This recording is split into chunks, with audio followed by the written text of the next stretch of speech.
The lower body separation and sequence is how you become powerful. If you can understand how to properly sequence by starting with the lower body first, and the hips, then the torso, and then the arm, and then the club, this is the sequence to generate power, whether you're throwing a football, swinging a baseball bat, any of the rotational sports that require that you generate power and speed through a rotational range of motion. You have to understand how to move the hips properly. And if you get that lower body separation and sequence going, it's really going to help you be effective in generating speed in your swing. But more importantly, it's going to help you be consistent. Here's some techniques that'll help you understand how to do that. So I'm going to start on my back. I start in a position where I put my knee at 90 degrees. My arms are out at my side. I'm going to allow my knee to come all the way down as far as I can without allowing my right shoulder to come off the ground. If it comes off the ground, it doesn't matter how far it goes. That means I didn't maintain my stability. So keep the shoulder on the ground, go as far as you can under control. Once you're there, you let it sink. And then you slowly reach it down towards the other foot, around, and then back up the middle again. Again, down, exhale. Reach it down and around. You're going to feel a stretch all through the hip.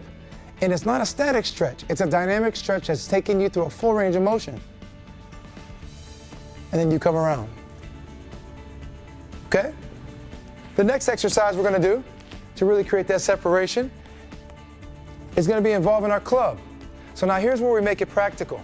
We have two exercises to do, two parts of this. We're going to turn the club upside down. The first part of it is we're going to start with a little squat. Then we're going to come up, driving that knee across. This is called the Heisman. We go down, up and across. We're creating lower body separation while upper body staying stable. Again, squat, up and across. Squat, up and across. Those are the Heisman. Now, let's talk about being dynamic.